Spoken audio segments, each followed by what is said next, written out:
Ayeuna makan keur usum atau rekotul mardiyah, pola pikir yang diridhoi oleh Allah tah ahlus sunnah wal jamaah. Ahlus sunnah teh eta apa? Pengikut jalan yang diridhoi oleh Allah Subhanahu wa taala. Kayak di belakang. Oke, al jamaah salih. Ini baru halaman 4, Pak. Berarti 60 halaman deh, sabar ya. Jamaah itu ada kulli syai'in wa kathratuhu. Sekumpulan apa saja yang jumlahnya banyak, itu al-jamaah secara bahasa. Secara istilah, ini saya kutip dari kitab Lisanul Arab karya Al-Imam Ibnu Manzur. Di dalam istilah di sana disampaikan, jamaah adalah golongan yang selalu menjaga kekompakan, kebersamaan dan kerukunan, sebagai kebalikan dari kata al-furqah. Dikatakan al-jamaah karena golongan ini selalu menjaga kekompakan, kebersamaan dan kerukunan terhadap sesama, meskipun terjadi perbedaan pendapat atau pendapatan, tapi perbedaan tersebut tidak melahirkan sikap saling membid'ahkan, memfasikan, apalagi mengkafirkan. Jadi ciri al-jamaah mah tara mudah mengkafirkan orang lain. Ini disampaikan oleh Al-Imam Abu Hasan Al-Asy'ari di dalam kitabnya Al-Luma' fi raddi ala ahli ziyagi wal bid'ah. Saras Al-Luma usul fikih, Pak. Saya punya 6 kitab Al-Luma itu. Ada yang usul fikih, ada yang usuluddin karya Abu Hasan Asy'ari, kemudian ada Al-Luma dalam hadis, ya, ada Al-Luma di dalam tari karya Ibnu Katsir. Banyaklah kitab itu. Jadi ulah ngarasa geus teu ngaji gitu kan. Pedah geus jadi al-mukarram gitu kan. Ya, harus terus bertambah. Paham ya? Terus mengkaji. Nah, misalkan di dalam kitab Al-Farqu Bainal Firaq. Al-Farqu Bainal Firaq ini satu kitab otoritatif yang menjelaskan tentang firqah-firqah di dalam Islam. Di sana Abu Thahir Al-Baghdadi menyampaikan, Ahlus Sunnah la yukaffiru ba'duhum ba'dan wa laisa bainahum khilaf yujibu tabarriya wa takfir fahum idan ahlul jamaah al-qaimuna bil haq. Ciri ahli sunnah wal jamaah itu tidak mudah mengkafirkan kepada ahlul kiblat, meskipun terjadi perbedaan pendapat, tapi perbedaan itu tidak melahirkan sikap saling membid'ahkan, memfasikan, apalagi naudzubillah saling mengkafirkan. Kata Imam Abu Hasan Al-Asy'ari, nahnu la nukaffiru ahadan min ahlil kiblat. Kami ini tidak akan pernah mengkafirkan satu orang pun dari ahlul kiblat. Kumaca lamun aya tatangga urang ngapirkeun batur anu Islam tapi henteu barang jeung manehanana henteu dibeat di hareupeun guruna kumaha ngapirkeun eta mah lain ahlus sunnah wal jamaah. Naon atuh teuing, pokona mah bukan ahlus sunnah wal jamaah, ulah diturutan. Ya, penting ini Pak saya sampaikan. Lo bahaya nama kafir-kafir segala pas seetik kafir, beda pilihan gubernur kafir munafik. Kemarin diayakan di Jakarta spanduk, masjid ini tidak menerima jenazah pendukung penista agama. Itu santai beda pilihan gubernur tapi kadinya atuh. Da urang teh pilkada teh lain sekali dua kali atuh, slow we. Nah, ayeuna mah mudah pada digiring ke opini, melalui tanggung jawab untuk menyuarakan. Jangan hanya karena perbedaan pendapat atau pendapatan kita menuduh ahlul kiblat sebagai kafir munafik. Kenapa? Kita tidak tahu hati seseorang. Lalu siapa ahlus sunnah wal jamaah? Kenapa ini penting? Karena di dalam hadis mutawatir teh hadis rawahu jam'un an jam'in. Duh rada rawasnya hari di luar kitanya kan we rada tunuh tadi anu tunuh mangga kulem peking ngaraos isinya la ikraha fiddin, tidak ada paksaan dalam agama, santai we nya atuh datos tuang angin ngahiliwir kieu kan betah lengu kan ada sahur Rasulullah sallallahu alaihi wasallam kan inna lillahi wa inna ilaihi raji'un ka heula nya jika bapak-bapak inna lillahi wa inna ilaihi raji'un. Kailah inna lillahi tabaraka wa ta'ala malaikatan sayyarah kata Nabi. Sesungguhnya Allah itu punya MUI, malaikat tukang ungkap ingki, MUI yang kerjanya mencari majlis-majlis zikir, majlis-majlis ilmu. Di mana ada majlis ilmu, malaikat hinggap di sana. lalu mendoakan agar dosa orang yang berada di majlis itu diampuni sebelum bubar. Ayah sahabat ya Rasul punten ayah kasus naon imah hadir di hiji pangaosan tapi lain ngaos naon eta ngadon kulam anu kitu didoakeun ku malaikat. Rasulullah yang tidur di pengajian pun tetap didoakan oleh malaikat. Bisa kompet daun. Ini kabar gembira sebenarnya bagi Anda yang suka tidur ketika pengajian ya. Jadi kita masih tetap didoakan oleh malaikat. Tak gitu ceramahna teh. Jadi membuat jamaah teh selalu tidak tertekan gitu kan. Santai we gitu kan. Enggak pada witi payun teh era sapa.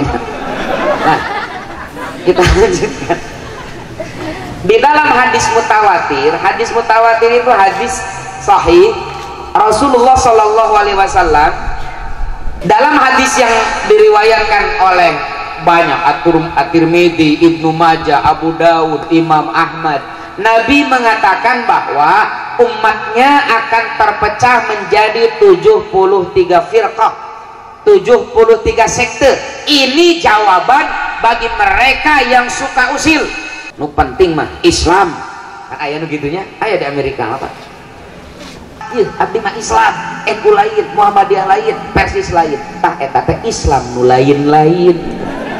Hati-hati eta teh. Islam nu lainnya kan Islam mah NU lain, Muhammadiyah lain, Persis lain. Berarti Islam nu lain.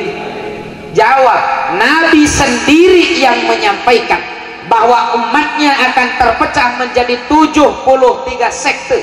Semuanya celaka kata Nabi. 73 Pak umat Islam itu kata Nabi. Semuanya celaka kecuali satu. Nabi menjawabnya 3. Siapa yang satu yang selamat itu ya Rasul? Nanti kita kaji tafsirnya. 1 al-jamaah, kedua dalam hadis lain ma'ana alaihi wa ashabi, dalam hadis yang lain adalah as-sawadul a'zam, mayoritas. Dari 73 sekte ini kita singkatkan, yang selamat itu ahlus sunnah wal jamaah. Ini hadisnya mutawatir Pak, jangan terkecoh. Ada satu lagi hadisnya yang disandarkan kepada Aisyah, umatku akan terpecah menjadi 73 firqah, semuanya masuk surga kecuali satu. Kan ayat gitu ya, hadisnya ada Pak, tapi eta hadisnya palsu ya, hadisnya palsu. Jadi lain ukur SK nu payu teh, lain alamat kumpul nu palsu teh, hadis di ayat nu palsu Pak. Ya pakainya hadis yang ini ya, umatnya akan terpecah menjadi 73, semuanya celaka kecuali satu. Mana yang satu itu? Al-jamaah atau ma'ana alihi washabi atau as-sawadul a'zam, yang nanti kita akan bulatkan menurut para ulama jadi ahlus sunnah wal jamaah.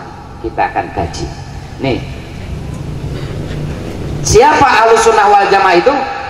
Ternyata Pak, tidak semua aliran di dalam Islam mengaku aswaja. Khawarij misalkan, Khawarij itu 20 firqah. Khawarij tidak mengaku aswaja, tapi mereka mengaku dirinya as-surat atau ahlus surat, penjual diri. Tapi lain WTS, wanita tukang salak sanes. Tapi ahlus surat itu begini, kan Khawarij itu minoritas.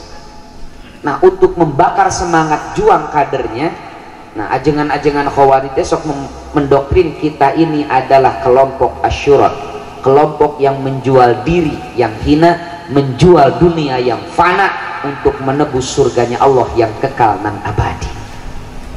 Ledakan dirimu di tempat musuh Allah itu, di tempat orang maksiat itu, maka kau akan masuk surga tanpa hisab, disambut dengan 72 bidadari. Kan gitu doktrin pelaku bom bunuh diri Pak. Laras teh ya, sok kabayang menggiurkan eta teh Pak. Urang mah ayeuna teu kagiur karena di bumi istrina rada kalem Pak. Coba cok di bumi istrina teh keur cerewet, kucal kumal banget seseuheun. Jika pahala bulan suci Ramadan beteungna berlipat-lipat ya tadi. Ieu dibibita 72 bidadari, menggiurkan Pak. Kan itu pelaku bom bunuh diri itu, tapi bedanya Kiai Khawarij jeung Kiai NU itu, kalau Kiai NU mengatakan, guru kita mengatakan duha itu wajib baik, maka kiai kita yang paling rajin sholat duhanya. Kalau kiai kita menyampaikan tahajud itu baik, kiai kita yang paling rajin tahajudnya. Tapi lihat mereka, ledakan dirimu di sana kau akan masuk surga tanpa hisab. Bari si eta henteu. Lamun bener mah ngaledakeun bom bunuh diri di ditu teh di jalan Tamrin teh bener asup surga tanpa hisab. Kunaon teh si eta heula betahkan ya di dunia gitu. Paham Pak? As-surat, penjual diri. Kemudian Syiah juga tidak mengaku aswaja. Kadang mengaku Syiah Ahlul Bait, kadang Syiah saja, kadang Syiah Ali. Syiah terpecah menjadi 22 firqah. Dari mulai yang ekstrim sampai nu jelas aya Pak, Syiah itu. Yang paling moderat itu Syiah Zaidiyah. Mungkin kitabnya juga Bapak pernah baca Subulus Salam, Salah Bulugul Maram. Aya nu gaduh. Tak eta teh karya Imam As-Sun'ani. Sun'ani teh Syiah Zaidiyah. Aya nu kantos maca kitab hadis Nailul Autar karya Asy-Syaukani. Asy-Syaukani teh Syiah Zaidiyah. Nemawi di Bahsul Masail NU, kitab-kitab Syaukani, kitab-kitab As-Sun'ani tidak masuk dalam Kutubul Mu'tabarah yang dijadikan referensi. Kenapa? Bukan Ahlus Sunnah wal Jamaah. Apik NU mah Kutubul Mu'tabarah. Syiah terpecah menjadi 22 sekte. Kemudian Mu'tazilah. Mu'tazilah juga tidak mengaku diri sebagai aswaja, tapi mengaku sebagai Ahlul Adli wat Tauhid. Partai keadilan dan tauhid. Suka mana wae. Ahlul Adli kan bisa pengikut kan ahlun teh pengikut keadilan dan tauhid. Kenapa pengikut keadilan dan tauhid? Lah bapak-bapak terus hatam di Nasarah Kifayatul Awam, Salah Umul Barahin, Salah Johar Tauhid. Kenapa Mu'tazilah mengklaim dirinya sebagai Ahlul Adli wa Tauhid? Mu'tazilah terpecah menjadi 20 firqah. Sudah 62 aliran di dalam Islam tidak mengaku dirinya sebagai aswaja. Tinggal 11 lagi. Cuma yang 9 tidak lolos verifikasi. Kenapa judulnya juga Ahlus Sunnah wal Jamaah? Jamaah itu tadi definisi bahasanya ada dukul lisyai'in wakaf rotuhu. Yang banyak jamaah itu iya mah teu aya jamaahan, berarti teu sah ngaku Ahlus Sunnah wal Jamaah. Da teu boga jamaah, tinggal 2 sekte lagi. Nih. Pertama, kita golongan mayoritas kaum muslimin yang mengikuti madhabnya Abu Hasan al-Ash'ari atau Abu Mansur al-Maturidi. Kedua, minoritas kaum muslimin yang mengikuti paradigmanya Ibnu Taimiyah atau yang sekarang disebut Salafi atau Wahabi. Ini cuma 2 ini yang mengaku Ahlus Sunnah wal Jamaah. Kalau bukan kita, ya mereka. Nah, ini mayoritas, ini minoritas. Makanya tadi saya sebut tetangga tapi menyebalkan teh Pak. Tetangga dan ngaku Ahlus Sunnah sarua tapi kasebelan hayo we gitu kan nyalah-nyalahkeun urang. Bosan urang ngajawabna. Di tahun 1824 Pak sudah selesai masalah itu. Ketika munasmiai Majelis Islam A'la Indonesia di Cirebon, kumpulan ormas Islam yang ada di Indonesia saat itu, ya, kalangan pesantren paguyuban, salah satu yang melatar belakangi NU berdiri konteks dalam negeri di Miai itu Pak, ya, biasa itu haram tahlilan teh haram mah segala lupa tawasul. Ayeuna tahun 2022 masih kene ngobrol nu karena itu urang terek setback 100 tahun ke belakang. Cik atuh di masalah ceramah teh hayo nyalah-nyalahkeun Amalia tidak kekarek apa wae malah jelema Kang Agus. Geul itu teh. Oke. Kan nah perbedaan kita dengan mereka Pak bukan hanya perbedaan bid'ah bukan. Itu perbedaan kecil. Perbedaan kita dengan mereka sudah perbedaan konsep tentang Allah Subhanahu wa taala. Bedanya kita dengan CS-CS-nya itu bukan hanya masalah ibadah amaliyah Pak, bukan. Konsep kita tentang Allah beda, tauhid kita beda Pak. Oke, ada serius sih Mayu. Masalah amaliyah mereka sudah kalah di mana-mana Pak, sudah kalah mereka itu. Meskipun ngototnya masih kene. Contoh, pasok katos Pak di udah cingir, udah tepan, nempel cingir batur digedengnya. Nah, saya punya pengalaman Pak. Waktu suatu itu saya salat di bandara. Aya nu nempelkeun cingirna kana cingir sampean sempuri. Urang teh da curiga. Ieu teh tempat umum, bisi boga penyakit kulit menular. Akhirnya saya geser. Geus digeser teh da diudab deui, Pak.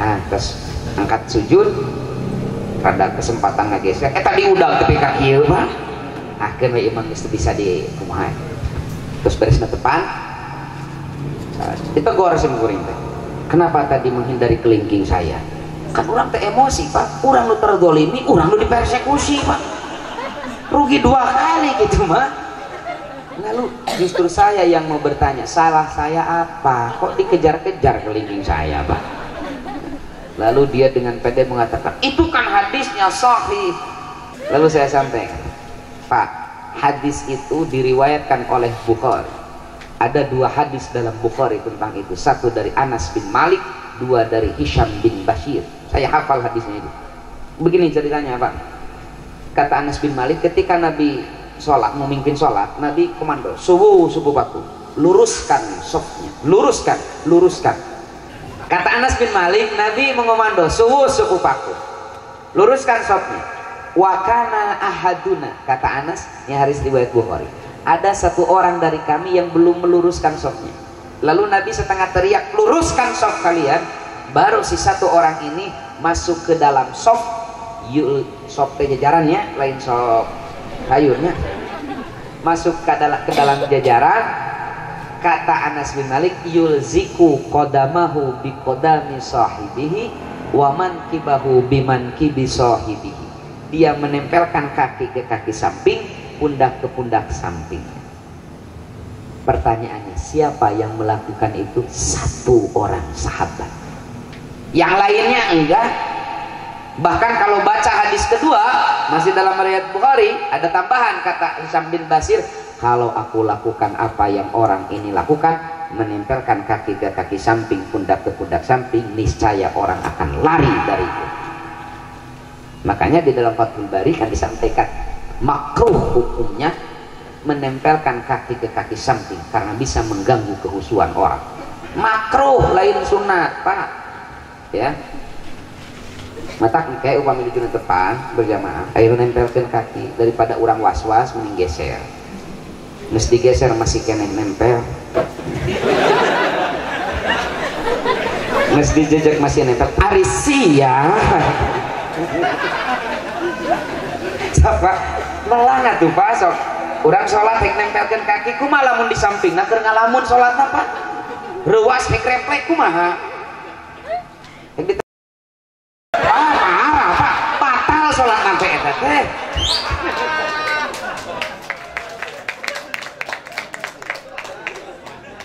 dari refleks mah Pak guys pas gejeleng berenang sok matak daripada ngaganggu batur geus kiai kita menyampaikan nu penting jajaran mah lurus rapi teu lowong teuing teu kudu antol jeung antol ya sok tingali dina ianah Pak ya kan jelas itu oke mereka itu sudah kalah lah di mana-mana dalam dalil-dalil amaliyah itu dalil apa lagi dalil hol misalnya ya nih ada yang menarik Pak ada kitabnya Fathul Majid bi Syarhi Kitab Tauhid nanti bisa Anda baca kitab itu di dalam tema tentang urgensitas Maulid Nabi, dalil-dalil mauludan. Di sana saya foto ada kitab ditulis oleh Abdurrahman bin Hasan bin Sulaiman bin Muhammad bin Abdul Wahab. Judulnya Fathul Majid bi Syarhi Kitab Tauhid. Di sana di halaman 563 disampaikan orang yang merayakan kelahiran Nabi, orang yang memperingati wafatnya seseorang atau istilah kita haul naun minal ibadati lahum itu adalah penyembahan terhadap mereka. Orang maulid Nabi disebut nanti nyembah Rasulullah. Orang haul sok aya haul di Garut haul guru-guru orang masai orang disebut nanti keur nyembah guru-guru orang nya musyrik Pak. Mata kata mereka itu nuhal perayaan Maulid Nabi itu bukan hanya bid'ah, musyrik kenapa? Naun minal ibadati lahum. Kan parah, Pak. Ya, padahal hadis-hadis tentang haul itu banyak, Pak. Hadisnya sahih riwayat Imam Al-Baihaqi. Ya, kata Imam Al-Baihaqi dan juga Imam Ahmad bin Hanbal hadis tentang haul apa? Kana Rasulullah sallallahu alaihi wasallam yazuru syuhada bi Uhudin fi kulli haulin. Kata itu. Kata Abu Daud, kata Al-Baihaqi dan juga Imam Ahmad hadisnya yang sahih, Rasulullah itu berziarah ke taman makam syuhada Uhud fi kulli haulin setahun sekali hawal teh Rasul nyontoan tapi deh sana hawal teh di Garut malah mungkul jarah kubur sok ngebagi-bagi tuangan cenanya aya snack aya besek. Itu hadisnya dijawab oleh Bukhari. Dalam hadis Bukhari disampaikan kata Aisyah la in kana yadbahu syata, kalau Nabi punya rezeki Nabi sembelih satu ekor kambing. Dalam satu riwayat itu yauma wafati Khadijah, di hari wafatnya Khadijah, thumma yaqul, lalu Nabi bilang idhabu bidi ila fulana fa innaha sadiqata Khadijah, tolong kirimkan daging ini ke Bieha eta teh babaturan muslimatan Khadijah, tolong kirimkan daging ini ke Bianu eta teh dulur Khadijah. Nabi yang mencontohkan sedekah makanan untuk almarhum. Bukan hanya itu, cuma ada di Garut masuk ayat manakib, terang manakib. Nah, nyebat-nyebat biografi kasayanana, bereskan hadisna. Wa yuksiru min dikriha. Nabi sering membicarakan kebaikan-kebaikan Khadijah. Kan manakib beta teh. Jadi kieu sur Nabi teh baheula mah keur aya Khadijah, lamun keur kaderisasi kieu teh na meja teh sok aya buah-buahan. Aya nama Khadijah geus almarhum da cai utak kitu. Wa yuksiru min dikriha. Sanes ieu ka panitia contoh ieu mah nya. Nya lah etang-etang silih emutan we gitu. Wa yuksiru min dikriha. Nabi sering membicarakan kebaikan-kebaikan Khadijah. Nabi yang mencontohkan manakib itu, Pak. Manakib itu bahasa Arab, terjemah bahasa Indonesia nata biografi. Ari manakib haram, manakib bid'ah, ari maca biografi tertentu resep. Padahal eta teh tai kotok jeung tai ayam. Jika kamari beres muktamar di Lampung, mana pesawat ngobrol di PCRU teh. Pangarsa kamari naik naon di Lampung? Lion. Oh, Lion kirang raos. Esa melang. Abdi mah alhamdulillah kenging lion raos. Lion jeung lion teh eta teh jiga nu kitu, nu ngamasalahkeun manakib, ngabid'ahkeun manakib, tapi resep maca biografi teh jiga nu kitu. Mata engke mah lamun alim disebut bid'ah ganti, yuk urang maos biografi Syekh Abdul Qadir Al-Jilani. Manakib eta teh. Banyaklah tradisi haul, tradisi naon di Pak. Nah, mereka itu sudah kalah sebenarnya. Ya kamari rame geuning cenanya inni wajahtunya. Saya buka 1235 kitab hadis, bohong.